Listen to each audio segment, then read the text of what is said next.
টিকটিকি সূরা থেকে কয়েকটি আয়াতে কারিমা তেলাওয়াত করেছি। এই সূরাটির ৪র্থ নাম্বার আয়াতের মাঝখান থেকে সফ্ফাত নামক শব্দ নিয়ে নামকরণ করা হয়েছে, যার অর্থ হলো তোমরা সারিবদ্ধ ঐক্যবদ্ধ একতাবদ্ধ ভাবে দাঁড়িয়ে দাও। একতা ছাড়া ঐক্য ছাড়া পৃথিবীর কোনো বিজয় কিন্তু সম্ভব নয়। একা একা কি কোনো বিজয় করা সম্ভব? কথা বলেন, একা একা কি আজকের মাহফিল করা সম্ভব? যদি আপনারা না আসতেন মাহফিল হতো? আমির হামজা ভাই এসে কি ওয়াজ করতে পারত? আমার বন্ধুরা আমার, আমি একদম নামকরণ সারাদিন প্রেক্ষাপট ধারাবাহিক আলোচনা শুরু করেছি। এই সূরাটির দর্শন কোরআন দিতে গেলে কমপক্ষে 2 থেকে 3 ঘন্টা সময় লেগে যাবে, কিন্তু এত সময় তো আমার নাই।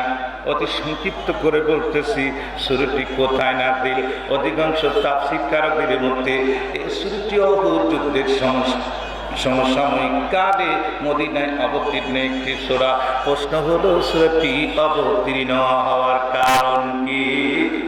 কোরআনুল কারীমে যত সূরা আছে, যত আয়াত আছে, যত রুকু প্রেক্ষাপট রয়েছে, কোনোটাই কারণবিহীন আল্লাহ নাজিল করে নাই। কোনো না কোনো কারণ আল্লাহ রাসূলের জীবনে সংঘটিত হয়েছে, সেই কারণ সেই ঘটনার সমাধান দিতেই আল্লাহ তাআলা কোরআন নাজিল করে দিল। সূরাটি উহুদ যুদ্ধের সমসাময়িক কালে মদিনায় অবতীর্ণ হলো, কিন্তু অবতীর্ণ হওয়ার কারণটা কি?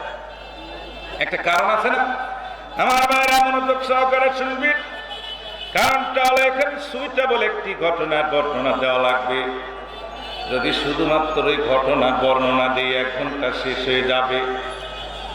বিশ্বনবী গভীর রাত্রিতে পালিয়ে হিজরত করলেন। আপনারা জানেন, জানেন কিনা? গভীর রাত্রিতে পালিয়ে তিনি হিজরত করলেন। হিজরত করার পর মদিনায় আগমন ঘটালেন।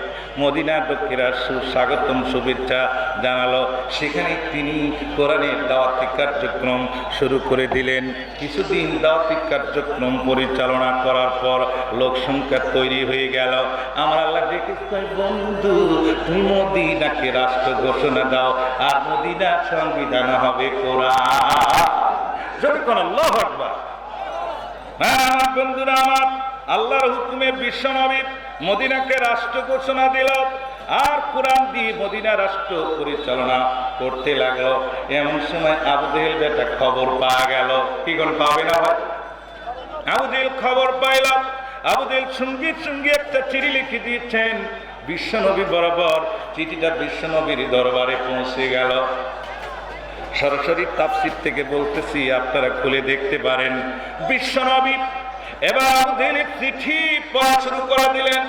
আবু জেহেল চিঠিতে লিখে দিচ্ছেন, এরে মুহাম্মদ সাল্লাল্লাহু আলাইহি ওয়াসাল্লাম, এরে আমার ভাতিজা, তুমি তো চুরি করে মক্কা থেকে পালিয়ে মদিনায় হিজরত করেছ, আর মদিনার লোকের ভালোবাসা পাইয়া সেখানে মদিনাকে রাষ্ট্র ঘোষণা করেছ, আর তুমি কোরআন দিয়ে রাষ্ট্র পরিচালনা করতেছ।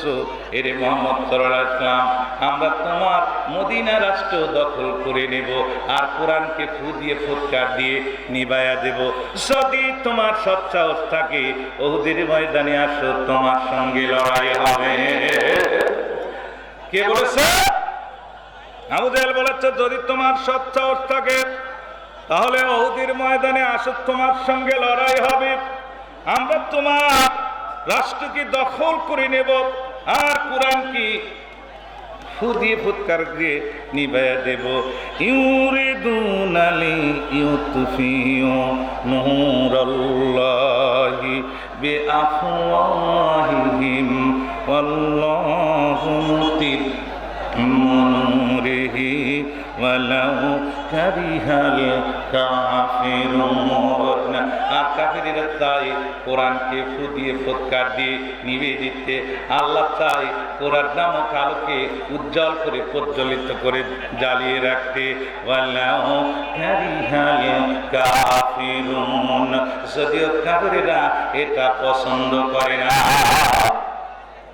কি ভাই, কাফিররা পছন্দ করে? কথা বলেন, কোরআন দিয়ে রাষ্ট্র পরিচালিত হোক, কাফেরেরা পছন্দ করে? মুনাফিকেরা পছন্দ করে? মুশরিকেরা পছন্দ করে না। সম্প্রতি আপনারা দেখেছেন, এবার জাতীয় সংঘের যে বৈঠক হয়ে গেল, এই বৈঠকে আপনারা দেখেছেন বাঙালি মানুষ অনেক রাজনীতি বোঝে, আমি কিন্তু রাজনীতির কথা বলতেছি না, কিন্তু আসলে তথ্যভিত্তিক যে কথাবার্তা এগুলো মানুষ খোঁজ খবর রাখেন। খোলাফায়ে রাশেদিনের 32 বছর পর খুব হিসাব করবেন, নবীদের যুগ চলে যাওয়ার পরে খোলাফায়ে রাশেদিনের যুগ আসলো। এই যুগটা বিদায় হওয়ার পরে, অর্থাৎ আপনারা জানেন এজিদি শাসন ব্যবস্থা বিদায় হওয়ার পর থেকে নিয়ে আজ পর্যন্ত এই পৃথিবীতে বিশ্বের মুসলমানেরা যে প্রাণ প্রাণবন্ধন একটি বক্তব্য জাতির কাছে তুলে ধরা, তা তুলে ধরতে পারে নাই। তার প্রমাণ দিয়েছে সম্প্রতি হয়ে যাওয়া জাতীয় সংঘের বৈঠকে, তার প্রমাণ মিলল ইমরান খানের বক্তব্যে। গোটা বিশ্বকে কাঁপায় দিয়েছে, গোটা বিশ্বকে তোলপাড় করে দিয়েছে। তার বড় বাচন ভঙ্গি, তার বড় সবলতা, তার বড় কঠোরতা, এর পক্ষে গোটা পৃথিবীর ইহুদি খ্রিস্টানদেরকে মাথার মধ্যে তলব নড়া দিয়েছে। ঠিক কিনা? আজও পৃথিবীর খোলাফায়ে রাশেদিনের পরে আজও পৃথিবীর কোন প্রেসিডেন্ট এরকম ধরনের বক্তব্য দিতে পেরেছে কিনা আমি ইতিহাসেও পাই না, এবং কারো বক্তব্য শুনিও নাই। কি বলেন বাবা? যারা শুনেছেন, এখন ইন্টারনেটে বক্তব্য দেওয়া আছে, আপনারা শুনতে পাবেন এই বক্তব্যগুলো কি। তারপরের দিনে নয়া দিগন্তের একটি কলামে গোলাম মাওলা রনির সেই প্রাসঙ্গিক ইমরান খানের বক্তব্যটি উনি আবার হাইলাইট করে জাতিকে জানায় দিলেন। ভাইরা আমার, মুসলমানেরা তো জঙ্গিবাদ নয়, তা দায়িত্বহীন চ্যালেঞ্জ দিয়ে প্রমাণ দিয়ে দিয়েছে। মুসলমানেরা তো সন্ত্রাস নয়, তার প্রমাণ তুলে ধরেছেন তিনি। এইটা আমার বন্ধুরা, আমার কাফেরেরা কোনোদিনই চায় না যে মুসলমানেরা কোরআন দিয়ে রাষ্ট্র পরিচালনা করুক, সমাজ পরিচালনা করুক, এটা চায় না। মুনাফিকেরাও চায় না। জোরে বলেন ঠিক কিনা? আমার বন্ধুরা আমার, মনোযোগ সহকারে শুনবেন, সময় ফুরিয়ে যাবে। আসলে বক্তব্য দেওয়ার সময় আমি পাবো না, যেহেতু আমার একটু কালেকশন করা লাগবে। জোরে কোন ঠিক কিনা? কালেকশন না হলে 10টা মধ্যে করলে অনেক সময়। আমার বিশ্বনবী আবু জেহেলের চিঠি পাওয়ার পর একটু ভয় পেয়ে গেলেন যে আবু জেহেল মদিনাকে দখল করবে আর কোরআনকে ফু দিয়ে ফুৎকার দিয়ে নিভায় দেবে। বিশ্বনবী সাহাবীদেরকে নিয়ে মসজিদে নববীর ভিতরে ডাকলেন। সমস্ত সাহাবীরা এরকম বসে আছে, সরাসরি তাফসীর থেকে বলতেছি, খুব ভালো করে শুনবেন। বিশ্বনবী ডেকে বললেন, সাহাবীরা রে, অনেক কষ্টের বিনিময় মদিনা প্রতিষ্ঠিত হয়েছে, মক্কার বাড়িঘর সব সম্পত্তি ফেলে রেখে এসেছি। রাতের অন্ধকারে চুরি করে মক্কার থেকে হিজরত করে মদিনায় পালায় এসেছি। বেটা বিটি, ছেলে মেয়ে, স্ত্রী পরিবার পরিজন, এমনকি মাকে কবর দিয়েছি, বাবাকে কবর দিয়েছি।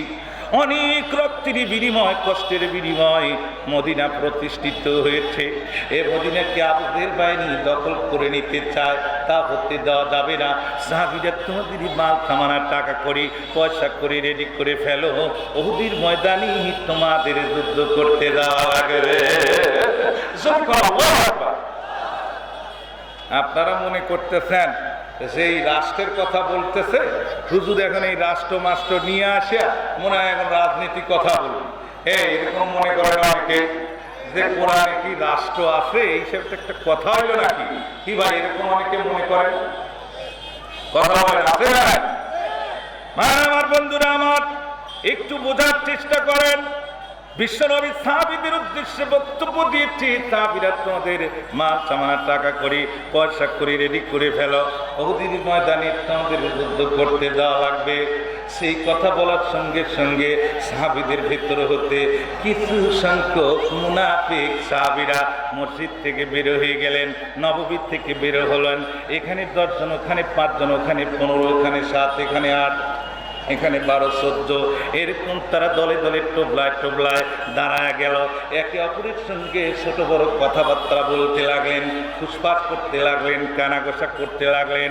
কিছু সংখ্যক মুনাফিক সাহাবীরা, কথাটা ভালো করে বুঝবেন, তারা বলা শুরু করলো, না না, আমরা কোনো যুদ্ধ চাই না, সংগ্রাম চাই না, আর কোনো আন্দোলন হবে না রাজপথে, আর কোনো মারামারি নয়, আর কোনো যুদ্ধ নয়। অনেক কষ্টের বিনিময় মদিনা প্রতিষ্ঠিত। মক্কার বাড়িঘর সম্পত্তি সব ফেলে রেখেছি। আর কোনো যুদ্ধ নয়, আর কোনো সংগ্রাম নয়, বিশ্বনবীর কথা শোনা যাবে না। আবু জেহেল বাহিনীর সঙ্গে যুদ্ধ করে আর জীবনটা আমরা দিতে চাই না, আর কোনো যুদ্ধ করা যাবে না। তারা একে অপরকে বলতে লাগলো, এই মুহূর্তে আল্লাহ পাক যদি এমন কিছু আমলের আয়াত নাজিল করে দিত, এমন কিছু ব্যবসার কথা আমাদেরকে বলে দিত, এমন কিছু আমলের কথা যদি আমাদেরকে বলে দিত, ওই আমলটা ওই ব্যবসাটা আমরা ঘরে বসে করে করে নরম প্রকৃতির ইবাদত করে সহজেই আল্লাহ জান্নাতে চলে যাব। আমরা কোনো যুদ্ধ সংগ্রাম চাই না।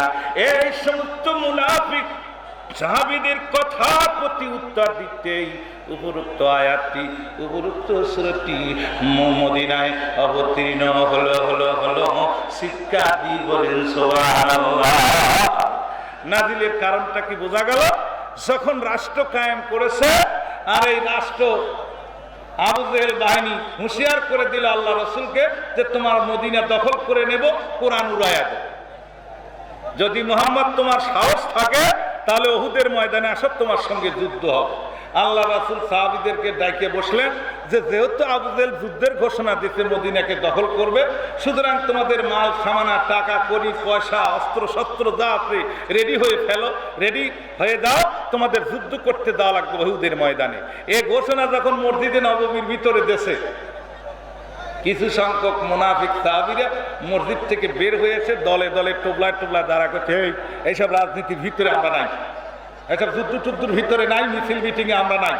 এই আবু জেহেলের বাহিনীর কাছে যাইয়া পেটুন খায়া জীবনটা দিবার চাই না, বাড়ি ঘর সব হারাইছি। তারা কি করল?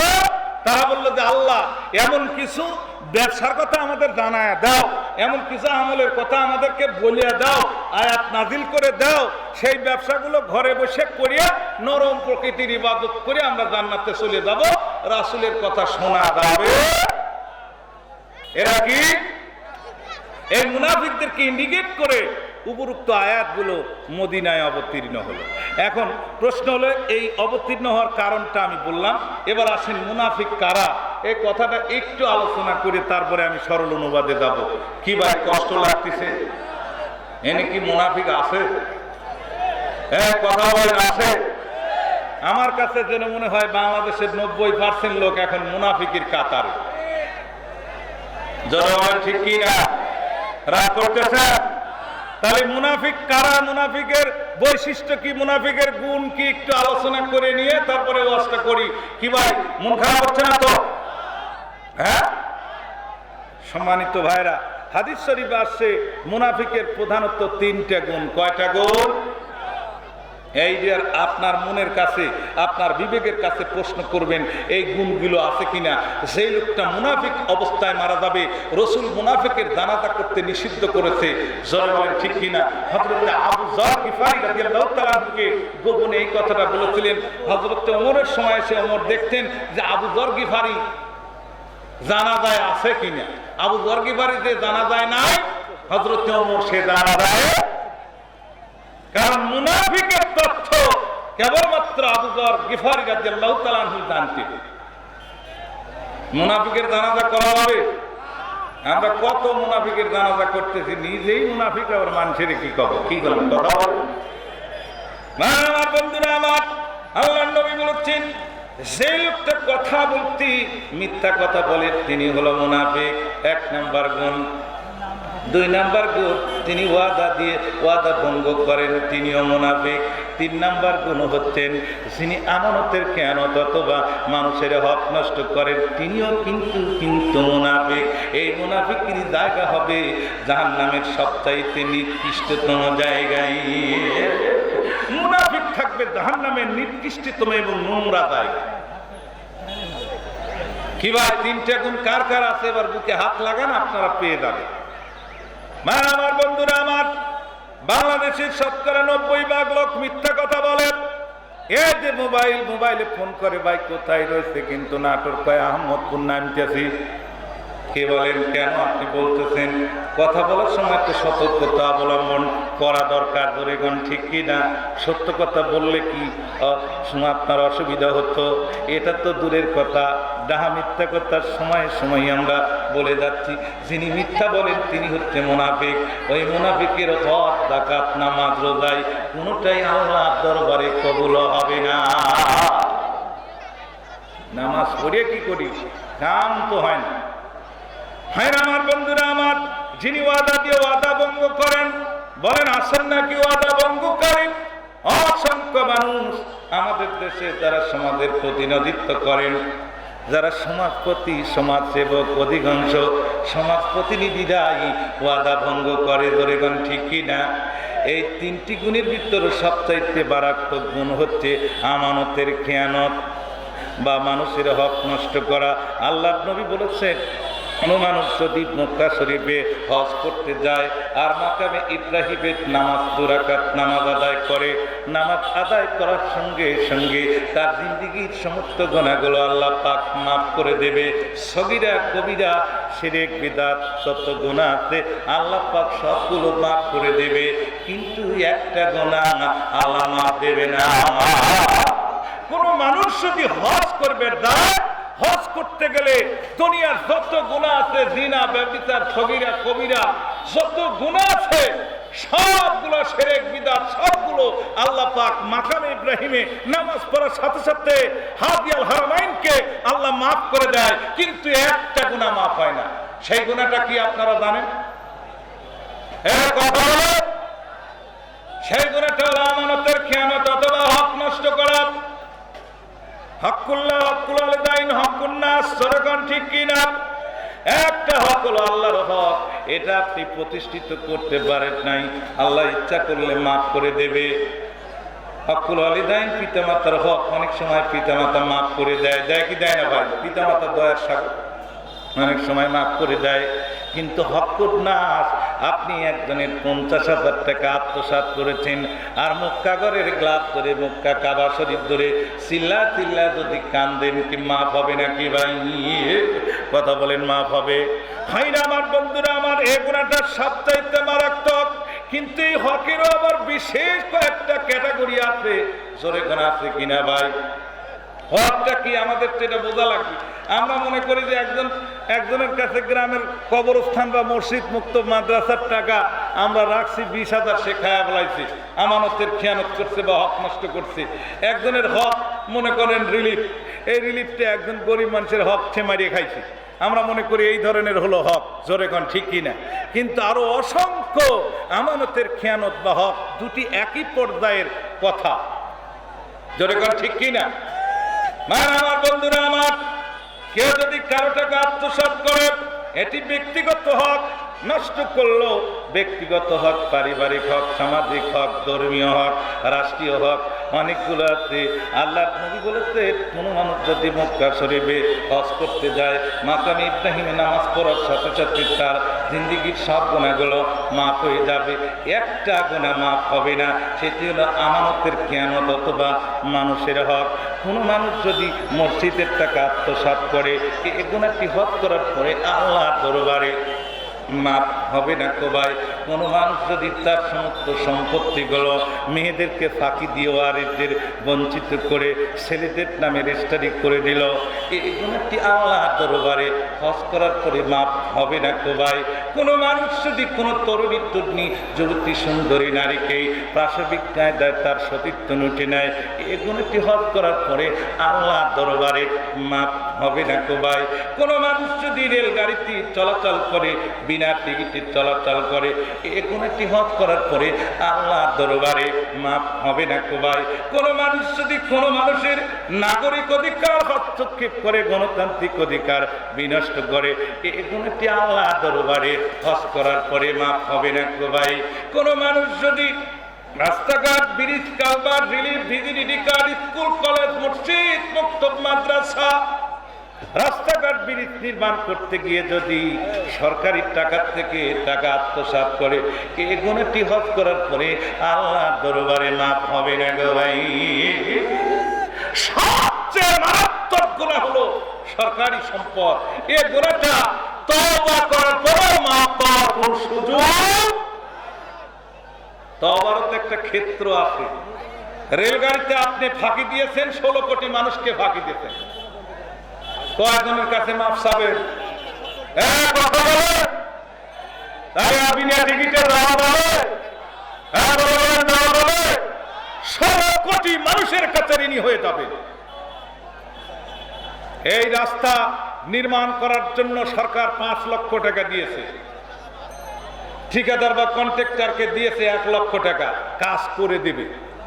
এখন ঠিকাদার তো কাজ করে দেওয়া 1 লাখ পাইছেই, আবার ওই 5 লাখের মধ্যে যদি 3 লাখই মারে, রাষ্ট্রীয় সম্পদ কিয়ামতে মাফ হবে না, এটি মাফ হওয়ার কোনো সম্ভাবনা নাই। সুতরাং যারা দেশের সম্পদ লুটেরা করে, যারা দুর্নীতি করে, যারা চাঁদাবাজ করে, যারা সন্ত্রাসী করে, মানুষের গণতান্ত্রিক অধিকার হরণ করে, যারা মানুষের ন্যায্য পাওনার থেকে বঞ্চিত করে, মানুষকে জুলুম করে, অত্যাচার করে, এ হলো বাংলাদেশের জাতীয় বেঈমান। ঠিক কি না? এ হলো মির্জাফরের বংশধর। এই বংশধরদের যেখানে পাও সেখানে জুতা দিয়া পিটাও। ঠিক কি না?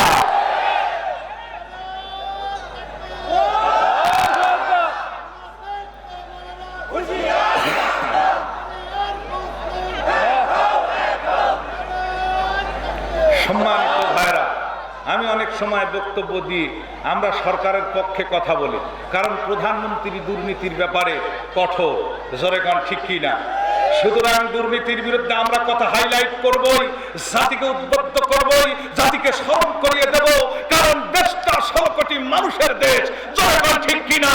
কারণ পৈতৃক সম্পত্তি নয়, এটি 16 কোটি তৌহিদি মুসলমানদের দেশ। জোরে ঠিক কি না?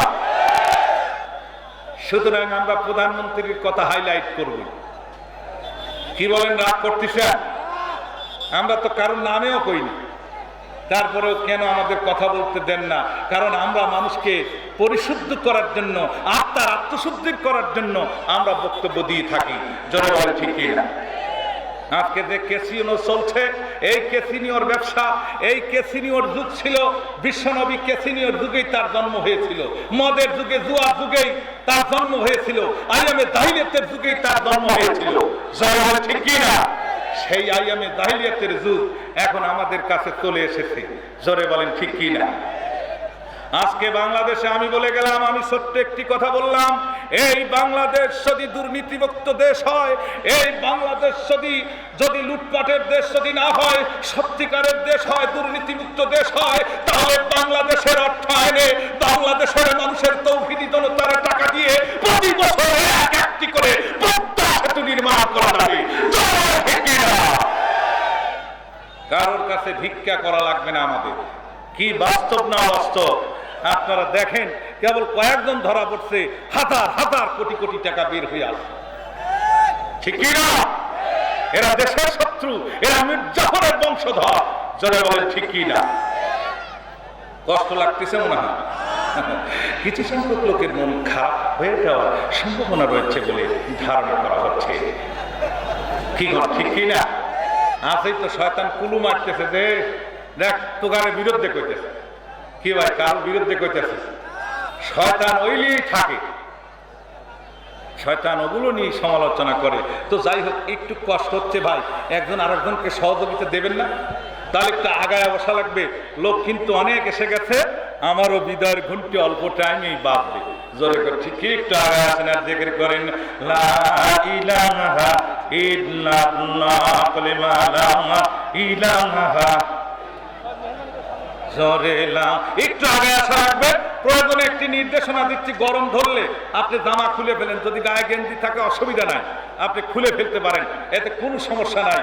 কারণ এখন জমজমাট শীত নয়, আপনারা একটু আরেক ভাইকে সহযোগিতা দেন, আর একটু জেকের করেন, জেকের সাথে সাথে একটু আগায় আসেন। কারণ দূর দূরান্ত থেকে, আমার ভাঙ্গুরত থেকে লোক এসেছে, এখানে হাইট গাড়ি নিয়ে আসছে, আমার চাটমোট থেকে লোক আসছে, আমাকে ফোন করতে হেনে আসে, ওরা জানেই না যে আমি এখানে বক্তা। হেনে আসে, অনেকেই ফোন দিচ্ছে যে হুজুর আপনি আসতেছেন, যে আমি আসতেছি। তাহলে চিন্তা করেন, ভাঙ্গুরত থেকে যদি লোক আসে, বুনাইনগর ফরিদপুর থেকে যদি লোক আসে, গোটা নাটোর জেলার থেকে এখানে লোক আসছে, সেই দরদি মানুষগুলো একটু বক্তব্য শোনার জন্য, প্রাণপ্রিয় বক্তার বক্তব্য শোনার জন্য যারা এসেছে কষ্ট করে, কি ভাই আপনারা এলাকার মানুষ একটু সহযোগিতা দেবেন না? কিনা? তাহলে একটু জিকিরের সাথে সাথে আগায় আসেন, কলেমা পড়েন লা ইলাহা ইল্লাল্লাহ, কলেমা লা ইলাহা, জোরে লা ইলাহা ইল্লাল্লাহ, লা ইলাহা, লা ইলাহা ইল্লাল্লাহু মুহাম্মাদুর রাসূলুল্লাহ। সকলেই পড়ি সাল্লাল্লাহু আলাইহি ওয়াসাল্লাম। মুনাফিকরা হবে অতি লোভী। মুনাফিকদের চরিত্রের বর্ণনা শুনেছেন আপনারা। আজকের থেকে যদি কোনো মানুষ শপথ নিতে পারে যে হুজুরের বক্তব্য শুনেছি, আম মানুষ কোনোদিন হাদিস শুনি নাই, যে মুনাফিকের গুণ কয়টা, আজকের থেকে যদি এই ময়দান থেকে, এই কোরআনের ময়দান থেকে, এই হাফিজি মাদ্রাসার ময়দান থেকে, এই শিক্ষাঙ্গন পবিত্র প্রাথমিক বিদ্যালয়ের ময়দান থেকে যদি আজকে একটা মনে মনে শপথ নিতে পারেন যে মুনাফিকের 3টা কাজ চিরজীবনের মতো এখানে খতম করে গেলাম, এই ঘোষণা দিলাম লোকটা জান্নাতি হয়ে বাড়ি ফিরবে। শুধুমাত্র 3টা কাজ আপনারা বাদ দেন, লোকটা জান্নাতি হয়ে যাবে। কথা বলেন ঠিক কিনা? রাগ করতেছেন? এই মুনাফিকদের চরিত্র সম্পর্কে একটু বলি। আজকে জোরদার মুল্লুকদার, আজকে টাকা আছে, বংশের গরম, লাঠির গরম, ক্ষমতার গরম, দাপট, টাকা পয়সার গরম, অস্ত্রের গরম দেখাচ্ছেন, কিন্তু এই দুনিয়া চিরস্থায়ী নয়। এ দুনিয়া কিন্তু ক্ষণস্থায়ী। এখান থেকে বিদায় হয়ে যাবে, তোমার রূপ যৌবন ধন সম্পদ টাকা পয়সা বিলীন হয়ে যাবে। আজকে তুমি 30 বছরের যুবক আছো, যখন বার্ধক্য নেমে আসবে তখন এই জমিনে চলাফেরা করতে পারবে না, তোমারও এক সময় ভাটির সময় আসবে। তাই বেশি বাড়াবাড়ি করো না, কারণ বেশি বাড়াবাড়িকে আল্লাহ পছন্দ করে না, সীমালঙ্ঘনকারীকে আল্লাহ পছন্দ করে না। জোরে বলেন ঠিক কি না? এ প্রসঙ্গে একটা উদাহরণ দিয়ে আমি আলোচনা শুরু করব। এক বানর খাইছে আমের কুঁই। বোঝেন নাকি আপনারা? আমের কুঁই বোঝেন? বা আমের আটি যেটা বলেন, আমার আবার পাবনার আঞ্চলিক ভাষায় এসে যায়, আপনারা হয়তো না বুঝতে একটু কষ্ট লাগতে পারে। তো কি খাইছে? আমের আঠি বা কুঁই, পাকা আমের আঠি, শক্ত আঠি, ওটা চাটতে চাটতে ঘ্যাট করে গিলে হলাইছে, কুঁই গিলে হলাইছে। অনেক সময় আমরা মাঠ বল খাইছি, ওই যে গুটি যেটা কয় কাঁচের, খায় বলাইছি, পয়সা খাইছি, পায়খানার সাথে ডেলিভারি হয়ে গেছে। এখন আমের কুঁই খাইছে, আমি উদাহরণস্বরূপ বুঝাচ্ছি আর কি। এই আমের কুঁই খাওয়ার পরে এটা হজম হয় না। কত শক্ত আটি বা কুঁই কি হজম হয়? ওটা আর হজম হয় না। বানরের কয়েক ঘন্টা পর পায়খানার চাপ দিছে, মলদারে যায় কুইটে পাতাল হয়ে, মানে আটিতে পাতাল হয়ে বাজিয়ে গেছে। ও যতই চাপ দেয় কিন্তু বের হয় না। এক পর্যায়ে মলদার একটু সাইড কেটে পেইন শুরু হয়ে গেছে, দৌড় হয়ে গেছে ডাক্তারের কাছে। স্যার আমি তো মারা গেলাম। বলো কি? বলো যে এরকম আমি আমের আটি খাইছি। ডাক্তার দেখে বলো, বানর সাহেব অপারেশন ছাড়া আর কোনো উপায় নেই। জোরে কোন কি না? অপারেশন ছাড়ার কোনো উপায়? আমাদের দেশে ক্লিনিকে রোগী গেলেই কোনো কথা নাই, বলে আমি অপারেশন করা লাগবে। যারা ছলে বলে কৌশলে কায়দা করে যদি কারো কাছ থেকে টাকা হাতিয়ে নেয়, এই গুনাহটাও আল্লাহর দরবারে মাফ হবে। ভাইরা আমার, বন্ধুরা আমার, এবার বলে স্যার তাড়াতাড়ি ব্যবস্থা করেন। লোকাল একটা ইঞ্জেকশন দিয়ে সাইড কেটে আমের কুঁই বাই করে দিয়া সেলাই করে দিছে। বানর সত্যিত্বের নিঃশ্বাস ফেলাইয়া এবার বলতেছে, স্যার ভালো ভালো ওষুধ লিখতেন, স্কয়ার ভ্যাকসিন, কপসনিন, ভালো ভালো কোম্পানির ওষুধগুলো আমাকে দিবেন যাতে ঘাওটা তাড়াতাড়ি শুকায় যায়। এবার ডাক্তার বলতে, বানর সাহেব ওষুধের চিন্তা বাদ দাও, আগে উপদেশ মানো। কয় স্যার উপদেশ কি? বলে উপদেশ হলো এখন থেকে আমের আটি খাও, বেল খাও, হ্যাঁ, নারকেল খাও, কাঁঠাল খাও, যা খাও একটু পিছনে মাপ দিয়ে খাও, যে তোমার আবার ওটা পিছন দিয়ে বাড়াবে কিনা। হ্যাঁ ঠিক কিনা? কোন ওষুধের চিন্তা বাদ দাও, আগে মাপযোগ করো যে কাঁঠাল খাও আর তুমি নারকেল খাও আর বেল খাও, একটু পিছনে মাপ দিয়ে খাও, ওটা বাড়াবে কিনা। হ্যাঁ ঠিক কিনা? সুতরাং সেই মানুষদেরকে বলতে চাই যারা ক্যাসিনোর সাথে জড়িত, যারা সন্ত্রাসের সাথে জড়িত, যারা দুর্নীতির সাথে জড়িত, যারা চাঁদাবাজের সাথে জড়িত, মানুষের অন্যায় ভাবে দুর্বৃত্ততার সাথে যারা জড়িত, একটু হিসাব নিকাশ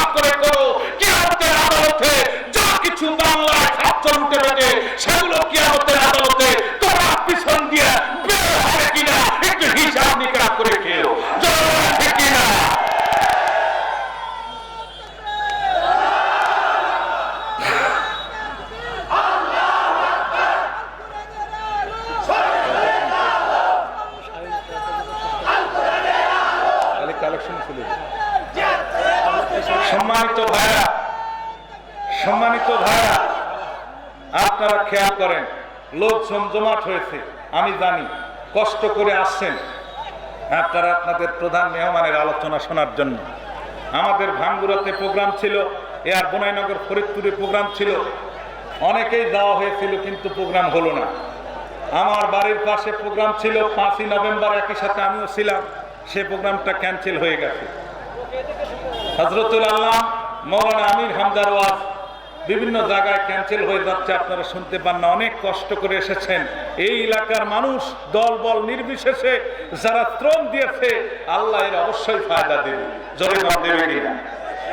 এই জন্য কথা আমি সংক্ষিপ্ত করব, আমি আর কথা বাড়াবো না, তবে একটুখানি বলেই আমি শেষ করব। আপনারা খুব খেয়াল করবেন, উনি দ্রুতই চলে আসবে, উনি আসলেই আমরা ছেড়ে দেব। তবে দেখেন, একটু খেয়াল রাখবেন, এই কোলাকান্তনগর আগে ছিল হাফিজি মাদ্রাসা, এখন এটাকে বর্ধিত করে কোলাকান্তনগর হাফিজি কওমি ও এতিমখানা মাদ্রাসা করা হয়েছে। এখানে এতিমেরা আছে, ব্যাপক খরচ হয়েছে। আপনাদের সেই দিকে একটুখানি কষ্ট দেব, আপনাদের উঠে আসা লাগবে না, রোমাল চলে যাবে। দয়া করে আপনারা একটু বেশি বেশি করে দেবেন, যে একজন বড় মাপের আন্তর্জাতিক খ্যাতিসম্পন্ন বক্তাকে আনতে হলে কত টাকা খরচ হয় এটা আপনারা বুঝবেন। প্যান্ডেল আছে, মাইকিং আছে, পোস্টারিং আছে, আপনাদের বসার ব্যবস্থা বিভিন্ন দিক থেকে, তারপরে এই মাদ্রাসার উন্নয়ন, জোরে কোন ঠিক কিনা। তো যাই হোক, এখন আমার প্রশ্ন হলো, আমি শুধু একটু তেলাওয়াত করেই শেষ করতেছি, যে আমি আর আপনাদের বেশি বিরক্ত করব না। কারণ মুনাফিকরা কি বলেছিল, কিছু সংখ্যক মুনাফিক সাহাবীরা বলেছিল যে আল্লাহ এমন কিছু আয়াত আমাদেরকে দাও, এমন কিছু ব্যবসার ফর্মুলা দাও, ওই ব্যবসাটা ঘরে বসে করিয়া আমরা সহজে জান্নাতে চলে যাব। আমরা বাবু ওই গন্ডগোলের মধ্যে নাই, মিছিল টিছিলের মধ্যে আমরা নাই। আল্লাহ তাআলা তাদের উদ্দেশ্যেই এই আয়াতটা নাযিল করেছে, আমি সেখান থেকে তেলাওয়াত করেছি। একটু সরল অনুবাদ শোনায়, কি মন খারাপ হয়ে গেল? আল্লাহ রাব্বুল আলামিন বলেন, ও সমস্ত মুনাফিকদেরকে ইন্ডিকেট করে সূরা সাফের এই অংশ বিশেষগুলো আল্লাহ তাআলা নাযিল করে দিয়ে আল্লাহ বলতেছেন, ইয়া আইয়ুহাল্লাযীনা আমানু হাল আদুল্লুকুম আলা তিজারাতিন তুনজিকুম মিন আযাবিন আলীম। জোরে কোন আল্লাহু আকবার। এখানে ইন্টারগেটিভ সেন্টেন্স ব্যবহার হয়েছে। আল্লাহ বলতেছে, হে ঈমানদারেরা, আমি কি তোমাদের এমন একটি ব্যবসার সন্ধান দিব না, যে ব্যবসা করলে কঠিন আযাব থেকে তোমরা বেঁচে যাবে? আমি কি তোমাদের এমন একটি ব্যবসার কথা বলবো, আমি কি তোমাদেরকে এমন কিছু আমলের সন্ধান দেব, যা করলে কঠিন আযাব থেকে তোমরা বেঁচে যাবে? তার মানে এমন কিছু ব্যবসার কথা, এমন কিছু আমলের কথা বলা হয়েছে, যা যদি তোমরা করতে পারো তাহলে কঠিন আযাব, মানে জাহান্নামের আযাব থেকে, আগুন থেকে তোমরা বেঁচে যাবে। সে ব্যবসাটা কি আল্লাহ বলতেছেন, তুমিনুনা বিল্লাহি ওয়া রাসূলিহি ওয়া তুজাহিদুনা ফি সাবিলিল্লাহ। ব্যবসা হলো তিনটা, জোরে কোন কয়টা? তিনটা ব্যবসা। কাদের বলা হচ্ছে? ওদের যারা দলে দলে টোবলায় টোবলায় দাঁড়িয়ে বলেছিল যুদ্ধ সংগ্রাম করব না, মারামারি করব না, ওদের ময়দানে যে আবুল বাহিনীর কাছে জীবন আমরা দেব না, নবীজির কথাও শুনবো না। আল্লাহ তুমি এমন কিছু আয়াত আমাদেরকে দাও, আল্লাহ তুমি এমন কিছু ব্যবসার ফর্মুলা আমাদেরকে দাও, যা করে সহজেই আমরা তোমার জান্নাতে চলে যাব। সেই ব্যবসা হলো তিনটা। প্রথম নাম্বার, তুমিনুনা বিল্লাহ, আমি আল্লাহর প্রতি তোমাদের ঈমান আনা লাগবে। 2 নাম্বার, রাসূলিহি, রাসূলের আনুগত্য, রাসূলের প্রতি ঈমান আনা লাগবে। 3 নাম্বার হচ্ছে ওয়া তুজাহিদুনা ফি সাবিলিল্লাহ। 3 নাম্বার হচ্ছে আল্লাহ পথে ন্যায় প্রতিষ্ঠার সংগ্রাম করা লাগবে। এখন ঠিক কিনা? হ্যাঁ আমার বন্ধুরা, জিহাদ ছাড়া মানুষ বাঁচে না, জিহাদ ছাড়া মানুষ জান্নাতে যেতে পারবে না, ইসলামী আন্দোলন ছাড়া জান্নাতে যাওয়ার কোনো সুযোগ নাই। বলেন ঠিক কিনা? আল্লাহ বলতেছে আমার প্রতি ঈমান আনো, রাসূলের প্রতি ঈমান আনো, তারপরে আমার দ্বীন প্রতিষ্ঠার জন্য, ন্যায় প্রতিষ্ঠার জন্য জিহাদ ফি সাবিলিল্লাহ তোমরা আল্লাহর পথে আন্দোলন করো। এই ব্যবসা হলো তিনটা। ধরে কোন ঠিক কিনা? এই তিনটা ব্যবসা করতে আল্লাহ বলতেছেন কি করা লাগবে। তিনটা ব্যবসা করবে লাগলে চালান লাগে না ভাই? এবার দুনিয়ায় যদি আপনি ব্যবসা করেন চালান লাগে কি লাগে না? পুঁজি লাগে কি লাগে না? আল্লাহ বলতেছে ব্যবসা করতে গেলে তোমাদের দুইটা চালান দেওয়া লাগবে, দুইটা পুঁজি তোমাদের দেওয়া লাগবে। সেটা হলো বিআমওয়ালিকুম ওয়া আনফুসিকুম। এক নাম্বার তোমাদের মাল দেওয়া লাগবে, টাকা দেওয়া লাগবে, সম্পদ দেওয়া লাগবে। দুই নাম্বার তোমাদের শারীরিক শ্রম দেওয়া লাগবে, চেষ্টা প্রচেষ্টা করা লাগবে, প্রয়োজনে তোমার দানটাও দিয়ে দেওয়া লাগবে। এই দুইটি কাজের বিনিময়, এই দুইটি চালানের বিনিময়ে যদি তিনটা ব্যবসা করতে পারো তাহলে আযাবিন আলীম তোমাদের আযাব মুক্ত হয়ে যাবে। যদি তোমরা এই তিনটা ব্যবসা দুটি জিনিসের বিনিময় করতে পারো তাহলে কি হবে? আযাবিন আলীম, কঠিন আযাব থেকে তোমরা বেঁচে যাবে। সুবহানাল্লাহ। শুধু কি তাই? এরপরে আল্লাহ বলতেছেন ব্যবসাটা কেমন। ব্যবসার একটা কোয়ালিটি আছে, ব্যবসার একটা ক্যাটাগরি আছে, ব্যবসার একটা মান আছে। আপনি টাকাওয়ালা লোক তাই বলে তো সুদের ব্যবসা করতে পারেন না। টাকাওয়ালা লোক হাজী সাহেব আপনি তো সিনেমা হলের ব্যবসা করতে পারেন না। জোরে কথা ঠিক কি না ভাই? কি আপনার ব্যবসার একটা মান আছে, কোয়ালিটি আছে। জোরে কোন ঠিক কি না?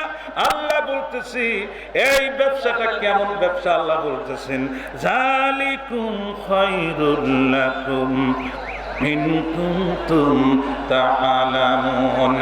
এটা হলো অতি উত্তম ব্যবসা, অতি সুন্দর ব্যবসা, অতি ভালো ব্যবসা, কিন্তু তোমরা তা জানো না। এটা সবচেয়ে উত্তম ব্যবসা, ভালো ব্যবসা, কিন্তু এটা তোমরা উপলব্ধিই করতে পারতেছো না। জোরে কোন সুবহানাল্লাহ। এই ব্যবসা করলে পুরস্কার আছে কয়টা? 4খান পুরস্কার আছে। কয়টা পুরস্কার? ব্যবসায় লাভ আছে না? দুনিয়ার যত ব্যবসা আছে সব ব্যবসায় লাভ আছে, লস আছে, কিন্তু আমার আল্লাহ যে ব্যবসার ফর্মুলা দিয়েছে এই ব্যবসায় কিন্তু কোনো লস নাই। এই ব্যবসায় কোনো লস নাই। পুরস্কার কয়টা আমি একটু বলেই শেষ করব, রাগ করতেছে। পুরস্কার হলো আল্লাহ বলতেছেন ইয়াগফির লাকুম, তোমাদেরকে মাফ করে দেওয়া হবে। ধরে কোন সুবহানাল্লাহ। কি মাফ করা হবে? আল্লাহ বলতেছেন যুনুবাকুম, তোমাদের পাপ সমূহ মাফ করে দেওয়া হবে। এক নাম্বার মাফ করা হবে, কিন্তু কি মাফ করা হবে? যুনুবাকুম, তোমাদের পাপ সমূহ মাফ করা হবে। শুধু পাপই মাফ করা হবে না, আয়ুদখিলকুম জান্নাতিন তাজরি মিন তাহতিহাল আনহার। এমন একটি জান্নাত তোমাদেরকে দেওয়া হবে যে জান্নাতের তলদেশ ঝর্ণা ঝর্ণা ঝর্ণা দ্বারা প্রবাহিত। জোরে জোরে কোন মারহাবা। শুধু কি তাই? এরপরে আল্লাহ বলতেছেন ওয়া মাসাকিনা তাইয়্যিবাতান ফি জান্নাতি আদ। এমন একটি ঘর তোমাদেরকে দেওয়া হবে, এমন একটি বালাখানা তোমাদেরকে দেওয়া হবে, এমন একটি পবিত্র একটি করে ঘর তোমাদেরকে দিয়ে দেওয়া হবে। যালিকাল ফাউজুল আযীম। এটা হবে তোমাদের জন্য মহাবিজয়, মহাপুরস্কার। শিক্ষা দিয়ে বলেন সুবহানাল্লাহ। সম্মানিত ভাইরা, এখন তুমিনুনা বিল্লাহ, প্রত্যেকটি ওয়ার্ডে ওয়ার্ডে একটি করে মানে এগুলো ভেঙে ভেঙে আপনাদের বলা লাগবে। তাহলে ইমানটা কি? কি ভাই আপনাদের ইমান আছে? ইমান কি আছে? যারা কয় নাই তাদের কি আছে? মুখে ইমান স্বীকার করে কিন্তু বাস্তবে নাই। ঠিক বলেন ভাইরা আমার, বন্ধুরা আমার, বাংলাদেশের শতকরা 90 ভাগ, কেন আমি মনে করবো 95 ভাগ লোকেরই ইমান ঠিক নাই। ইমান আছে কিন্তু ইমানদার নাই। দার মানে বিশেষণ, বিশেষণ মানে কম। ইমান শব্দের অর্থ হলো বিশ্বাস। কোরআন হাদিসের বিশ্বাস করি, নবী রাসূলের বিশ্বাস করি, ফেরেশতাদের বিশ্বাস করি, জান্নাতকে বিশ্বাস করি, কবরের আযাবকে বিশ্বাস করি। এই বিশ্বাস করার নাম ইমান, আর ওই বিশ্বাসটাকে কাজে লাগানোর নাম হচ্ছে ইমানদার। ইমান আছে, দার নাই। দার মানে বিশেষণ, বিশেষণ মানে হচ্ছে কাজ। যে লোকটা বলে যে আল্লাহ সত্য, রাসূল সত্য, যে নামাজ পড়ে না, ওই ইমান হবে কিন্তু ইমানদার হবে না। আর বিশ্বাস দিয়ে সে জান্নাতে যেতে পারবে, ওই ইমানের কোনো দাম নাই। জোরে কোন আছে? কেমন ইমান? এখন ধরেন একটা সাহাবীদের ঘটনা এখানে বলা যাবে, হযরতে বিলাল রাদিয়াল্লাহু তাআলা আনহুর একটা কাহিনী বলা যাবে, হযরতে বায়েজিদের একটা কাহিনী বলা যাবে, আসলে তারা ঈমান কিভাবে বাস্তবায়ন করেছেন। সুমাইয়ার কথা এখানে বলা যাবে, বিভিন্নভাবে উদাহরণ দেওয়া যাবে। আপনারা দেখেন, আমি ছোট্ট একটি কথা বলে, আমি বলেছি যে আমি আলোচনায় যাব না, বিস্তারিত গেলে অনেক সময় লাগবে। ছোট্ট একটি কথা আমি বলি, দেখেন সূরা আলা আপনারা পড়েন না? ইমাম সাহেবরা কিন্তু মাঝে মধ্যেই শেষের অংশটুকু নামাজে তেলাওয়াত করে, কি গন কদ আফলাহা মান তাযাক্কা ওয়া যাকারা ইসমা রাব্বিহি ফাসাল্লা, জোরে গান কয় কিনা? এখানে যে এই দুটি আয়াতের যে গুরুত্ব রয়েছে, যদি কোন মানুষ বুঝে আমল করত তাহলে সে ইসলামের পথ থেকে এক চুল পরিমাণ সরে দাঁড়াবে। যদি বুঝে যদি আমল করত, যে হাফেজ সাহেব, যে মৌলানা সাহেব তেলাওয়াত করে, এমন হাফেজ আছে, এমন আলেম আছে, সে নিজেও অর্থ জানে না। কদ আফলাহা এখানে মাজির সিগা ব্যবহার হয়েছে, পাস্ট টেন্স ব্যবহার হয়েছে, যে এখানে বলা হচ্ছে যে তারা সফল কাম হয়েছে। কারা সফল কাম হয়েছে? মান তাযাক্কা, যারা জীবনের সকল দিক ও বিভাগে নিজেকে পুত পবিত্র করতে পেরেছে। মান তাযাক্কা, তারা পবিত্রতা অর্জন করেছে, তারা সফলতা অর্জন করেছে, তারা সফল কাম হয়েছে। জোরে গান সুবহানাল্লাহ। এখন জীবনের সকল ক্ষেত্রে আল্লাহ রাসূলের বিপরীত, অর্থাৎ আল্লাহ রাসূল এর বিপক্ষের কথা, কাজ কর্ম বাদ দিয়ে জীবনের সকল ক্ষেত্রে পুত পবিত্রতা অর্জন করেছে। মান তাযাক্কা, তারা কি হয়েছে? কদ আফলাহা, তারা সফল কাম হয়েছে। কেমন সফল কাম? এখন বলেন তো, পুত পবিত্র করতে পেরেছে। আচ্ছা, আপনার জামায় যদি একটু ময়লা ভরে, একটু গোবর বললো, মানুষের মল বললো, অথবা সিটি বললো, ময়লা হয়ে গেল, জামাটা সাবান দিয়ে পরিষ্কার করে, অথবা ব্লিচিং পাউডার দিয়ে পরিষ্কার করে যদি আপনি ওটা ক্যালেন্ডার করে গায়ে দেন, জামাটা পবিত্র হবে না? হবে না।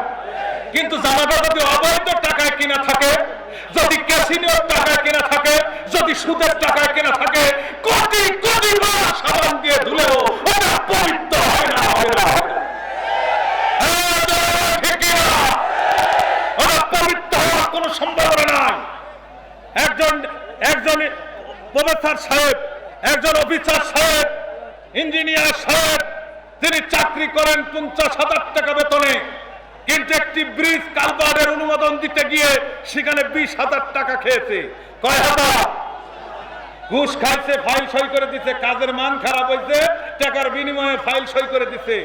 ওই টাকা দিয়ে তার ছেলের কলম কিনে দিছে, ছেলের দুধ কিনে দিছে, ছেলের আপনার কি কোন হরলিক্স কিনে দিছে, ছেলের জামা কাপড় কিনে দিছে।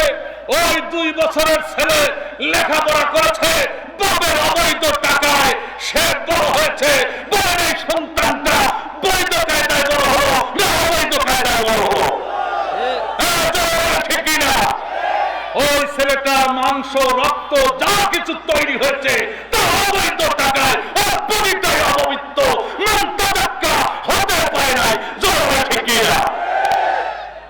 কথাটাকে আমার বোঝা গেল না? কষ্ট লাগলো? সারা জীবন চেষ্টা করবেন, আপনি পবিত্রতা অর্জন করতে পারবেন না। এই জন্য জীবনের সকল দিক বিভাগে যে পবিত্রতা অর্জন করতে পেরেছে, তিনি সফল কাম হয়েছে। আমি যদি শুধু এই শেষের কয়েকটা কথা বলি, 2-4 ঘন্টা আলোচনা করা যাবে।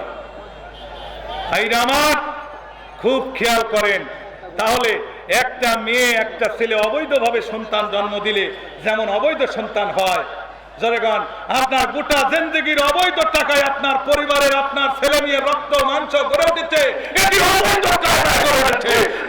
ঠিক কিনা? বাবাকে, ওই সন্তানের বাবাকে কিয়ামতের আদালতে জাহান্নামে যেতে হবে। জনগণ ঠিক কিনা? ওই সন্তান দায়ী না। এবার আসেন ওয়া যাকারা ইসমা রাব্বিহি, 3 নাম্বার কাজ। 3টে কাজ করলে সে সফল কাজ, মানে সে জান্নাতি। ধরেন সুবহানাল্লাহ। এখানে মাজির সিগা পাস্ট টেন্স ব্যবহার হয়েছে, খুব খেয়াল করবেন। ওয়া যাকারা ইসমা রাব্বিহি মানে জীবনের সকল কর্মক্ষেত্রে যারা আল্লাহকে স্মরণ করে। জোরে কি করে? জীবনের সকল ক্ষেত্রে যারা আল্লাহকে স্মরণ করে। খেয়াল করেন, এই স্মরণ মানে জিকির না। ওই যে আপনারা কিছু দেখবেন তরিকাপন্থী লোক হলে জেকের করে কলব পরিষ্কার করো, আসলে এই জেকের সেই জেকের নয়। জীবনের সকল কর্মক্ষেত্রে DC, SP, professor, principal, master, শিক্ষক যার যার কর্মক্ষেত্রে শেষে যদি যাকারা আসমা রব্বিহি আল্লাহকে স্মরণ করে, তাহলে কি দুর্নীতি হবে, তাহলে কি চাঁদাবাজ হবে, তাহলে কি সন্ত্রাস হবে, তাহলে কি ক্যাসেনীয় হবে? এটা কোনোদিনও হতে পারে না। এই জন্য যাকারা আসমা রব্বিহি স্মরণ করতে হবে, তাহলে সে সফল কাম হয়ে যাবে। 3 নাম্বার হলো ফাসাল্লাহ, এবং যারা নামাজ আদায় করবে। জোরে বল সুবহানাল্লাহ। এর বড় কাহিনী রয়েছে, অন্যদিন আমি বলবো। সম্মানিত ভাইরা, যেহেতু সময় কম, আমি আর কথা বাড়াবো না। ছেলেরা আপনাদের কাছে রুমাল নিয়ে যাবে, আপনাদের কাছে রুমাল নিয়ে যাবে। জোরহাট আল্লাহর নামে শপথ করে হলফ করে বলতেছি, এই মাহফিল সাক্ষী, যেখানে হাজার হাজার লোকের জনস্রোত ঘটেছে। এই মাহফিল নিঃসন্দেহে দিনই একটি মাহফিল। এই মাহফিল একটি মাদ্রাসাকে কেন্দ্র করে মাহফিল, যেখানে আল্লাহর কোরআন যারা বুকের সিনার ভিতর করে রেখেছে, সেই ময়দানের একটি মাহফিল। জীবনের কোন ইবাদত যদি কবুল না হয়, অন্তত আল্লাহ পাক আমাদেরকে, আমার বিশ্বাস, আমানতের খেয়ানত, হক নষ্টকারী ছাড়া আল্লাহ সবাইকে মাফ করে দেবে ইনশাআল্লাহ। অবশ্যই মাফ পাবে। সেই জন্য আপনাদের কাছে হাত বাড়াবো। ভাইরা, আজকে আমাদের দেশের কিছু কাহিনী আছে। ওয়াদের আগে মানুষের কাছ থেকে টাকা নিতে হলে ইনিয়ে বিনিয়ে কিছু কাহিনী বলতে হয়, মা বাপের খেদমতের কথা বলতে হয়, দুঃখজনক একটি ঘটনার কথা বলতে হয়, ফায়দার কথা বলতে হয়, লাভের কথা বলতে হয়। শুধু মানুষ লাভই দেখলো, কিন্তু হক কথাগুলো অন্তরে গেঁথে নিল না। কি বলেন, কথা ঠিক কিনা? এই জন্য আমি আপনাদের কাছে, ছেলেরা কই ভাইজান, ছেলেরা কই, অন্তত 20-50টা রোমার একটু তালে আগায় একটু আপনারা জিকির করেন, লা ইলাহা ইল্লাল্লাহ, কলিমা লা ইলাহা ইল্লাল্লাহ। জোরে বসার জায়গা তো একটু বলেন, জোরে লা ইলাহা ইল্লাল্লাহ, হয় না লা ইলাহা ইল্লাল্লাহ, জোরে লা ইলাহা। আমার হাতের বাম দিকে, প্যান্ডেলের বাম দিকে, অর্থাৎ এটা তো পশ্চিম না, আপনারা উত্তর পশ্চিম কোণে অনেক জায়গা আছে, সেই জায়গায় আপনারা বসবেন। আপনারা ওখানে যান, ওখানে আপনাদের জন্য ব্যবস্থা আছে। দেখেন অনেক জায়গা এখনো পড়ে আছে। আর জিকির করেন, রোডে কেউ থাকবেন না, দয়া করে রোড থেকে নেমে পড়েন আর জিকির করেন, কলেমা লা ইলাহা ইল্লাল্লাহ, জোরে লা ইলাহা ইল্লাল্লাহ, হয় না লা ইলাহা। सारे जहां में जा दिखता तेरे नूर की सेवा नहीं, तेरे नूर की सेवा नहीं। तू मेरे मौला, तू मेरे महबूब, तू मेरे मौला, तू मेरे महबूब, तू ही है, तू आया ला इलाहा इल्लल्लाह, कलिमा ला इलाहा इल्लल्लाह, जोरे ला इलाहा, হয় না লা ইলাহা ইল্লাল্লাহ, জোরে লা ইলাহা, লা ইলাহা ইল্লাল্লাহু মুহাম্মাদুর রাসূলুল্লাহ। আল্লাহ বলতেছেন, কদ আফলাহা, তারাই সফল কাম হয়েছে, মান তাযাক্কা, যারা জীবনের সকল দিক বিভাগে নিজেকে পূত পবিত্র করতে পেরেছে, তারাই সফল কাম হয়েছে। ওয়া যাকারা আসমা রাব্বিহি, এবং জীবনের সকল কর্মক্ষেত্রে যারা আল্লাহকে স্মরণ করে কাজ করে, কদ আফলাহা, তারাই সফল কাম হয়েছে। এরপরে আছে ফাসাল্লাহ, এরপরে যারা নামাজ আদায় করে তারাই হচ্ছে সফল কাম। জোরে গান সুবহানাল্লাহ। পক্ষান্তরে যারা দুনিয়াকে সফল কাম মনে করে, দুনিয়াকেই সর্বপ্রথমে অগ্রাধিকার দেবে, বাল তুসিরুনাল হায়াতুদ দুনিয়া, যারা দুনিয়াকে অগ্রাধিকার দেবে, প্রাধান্য দেবে, তারাই আসলে ক্ষতিগ্রস্ত হবে। জোরে গান ঠিক কিনা? ওয়ালাল আখিরাতু খায়রু ওয়া আবকা, পক্ষান্তরে যারা দুনিয়াকে না আখিরাতকে প্রাধান্য দেবে আর ওই তিনটি জিনিস মেনে চলবে পাদাফলাহা, তারাই আসলে প্রকৃত সফল কাম। জোরে বলুন সুবহানাল্লাহ। ভাইরা আমার, পক্ষান্তরে বাল উসিরুনাল হায়াত দুনিয়া, যারা দুনিয়াকে অগ্রাধিকার দেবে, প্রাধান্য দেবে। আজকে দুনিয়াকে অগ্রাধিকার কারা দিচ্ছে? সেই দুনিয়ার পথে মানুষ ছুটে চলতেছে। কিভাবে টাকা ইনকাম করা যাবে, কিভাবে বড়লোক হওয়া যাবে, সেটা সৎ পথে হোক অসৎ পথে হোক, সেটা চিন্তা ভাবনা নাই। দুনিয়াতে তারা সফল কাম হতে চায় এবং কিছু কিছু লোক বলেই ফেলে যে দুনিয়াই আসলে মূলত আসল জায়গা, আখেরাত বলতে আর কিছুই। ধরে বলেন আখেরাত বলতে আর কিছু আছে? কথা বলেন, আছে নাকি? যারা আখেরাতে বিশ্বাস করে না এরা হলো কাফের, এরা হলো মুনাফিক, এরা হলো মুশরিক। জোরে বলেন ঠিক কি না? যারা পরকালে অবিশ্বাসী তাদের ঈমান থাকবে না। এইরা আমার বন্ধুরা আমার, হ্যাঁ কি বলেন বলেন। আলহামদুলিল্লাহ, আমাদের কালেকশনের স্বেচ্ছাসেবক যারা আছে, আমি তাদেরকে অনুরোধ করে বলছি অতি তাড়াতাড়ি মঞ্চে চলে আসেন। আপনারা অতি তাড়াতাড়ি মঞ্চে চলে আসেন। মেহরবানি যারা নাম লিস্ট করা আছে অতি তাড়াতাড়ি মঞ্চে এসে উপস্থিত হন। আর আমি মেহরবানি করে স্বেচ্ছাসেবকদেরকে বলবো, আপনারা মেহরবানি করে সকলকে একটু বসে দেন। মেহরবানি করে আমি হামলার আগমন শুভেচ্ছা স্বাগতম, আমি হামলার আগমন শুভেচ্ছা স্বাগতম। বসেন সবাই, বসেন বসেন, আপনারা বসেন। আমি 1 মিনিটে ছেড়ে দেব। মেহরবানি করে বসেন, আমি অনুরোধ করে বলবো, পিছনে অনেক গাড়ি ঘোড়া দেখা আপনারা বসেন। মেহরবানি করে গাড়ি ঘোড়াগুলো সরিয়ে ফেলেন। মেহরবানি করে গাড়ি ঘোড়াগুলো। আচ্ছা, যদি জায়গা না হয় আমাদের মঞ্চের ডান পাশে যে পর্দাটা রয়েছে, এই পর্দাটা প্রয়োজনে খুলে দেবেন, যাতে আমাদের মুসল্লিরা ভালোভাবে ওয়াজটা শুনতে পারে। এই পর্দাটা খুলে দেন। এখনো দেখতে পাচ্ছি মাঠের পিছনে অনেক জায়গা রয়েছে। নিজ নিজ দায়িত্বে ভাই, আমরা সবাই ইসলাম ধর্মে বিশ্বাসী, আমরা শান্তির ধর্ম, আমরা অশান্তি কেউ না করি। নিজ নিজ দায়িত্বে মাঠের মধ্যে চলে আসুন। মঞ্চের বাম পাশে অনেক জায়গা রয়েছে, এখানে যত লোক মুসল্লি হয়েছে নিজ নিজ দায়িত্বে যদি কাজ না করে ভলেন্টিয়ার দিয়ে কিন্তু এটা নিয়ন্ত্রণ করা যাবে না। অতএব নিজ নিজ দায়িত্ব ভাই, আপনাদের দুটি পায়ে হাত দিয়ে বলছি, অনেক মুসল্লি গ্রামে এসেছেন, নিজ নিজ দায়িত্বে। মঞ্চের ডান পাশে অনেক জায়গা রয়েছে। আসসালামু আলাইকুম। একটি অ্যালার্ম শুনি। আগামী 2 নভেম্বর গুনাইকারা ঈদগাঁও গোরস্থানের পক্ষ থেকে এখানে প্রধান বক্তা থাকবে আলাজ মুফতি হযরত মাওলানা আমির হোসেন সাহেব। আচ্ছা আচ্ছা, আমি শেষ করি 1 মিনিট। সম্মানিত ভাইরা, হ্যাঁ ওটা বলবো পরে বলে দিই। সম্মানিত ভাইরা, আপনারা বিশৃঙ্খল সৃষ্টি করবেন না। আর আমির হামজা ভাই শুরু করলে কোরআনের যে মধু, এই মধু যারা কাহিনীতে সব নিশ্চুপ হয়ে যাবে আমার বিশ্বাস।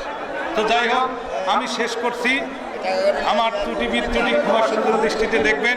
আমি হয়তো আরো আধা ঘন্টা ঠেলে নিয়ে যাবে ভাবতাম, কিন্তু আমি নেইনি, কারণ আপনারা সেই ভাঙ্গুরা ফরিদপুর চাটমোড় থেকে এসেছেন, অনেক দূর দূরান্ত থেকে এসেছেন। এই জন্য আমি নিজের থেকে এটি দ্রুত শেষ করে দিলাম। তো শেষ পর্যন্ত আমার আমির হামজা ভাইয়ের কাছে অনুরোধ থাকবে, বয়সে আমার অনেক ছোট হবে, আমি ওনার সাথে ওনার কুষ্টিয়াত বক্তব্য দিয়েছি আজ থেকে 8-10 বছর আগে, তিনি তখন আরো বাচ্চা। তো যাই হোক, ছোট ভাইয়ের কাছে আমার অনুরোধ থাকবে, এই মাদ্রাসা খুবই গরিব অসহায় মাদ্রাসা, লাস্টে শুধু আপনি বলিয়ে দিবেন যেন রুমালে কিছু দিয়ে দেয়। এই কথাটা আপনার কাছে অনুরোধ রেখে সবার কাছ থেকে দোয়া চেয়ে আর সবাইকে দোয়া করে আজকের মতো এখানে শেষ করছি। ওয়া আখিরু দাওয়ানা আনিল হামদুলিল্লাহি রাব্বিল আলামিন। আসসালামু আলাইকুম ওয়া রাহমাতুল্লাহি ওয়া বারাকাতুহু।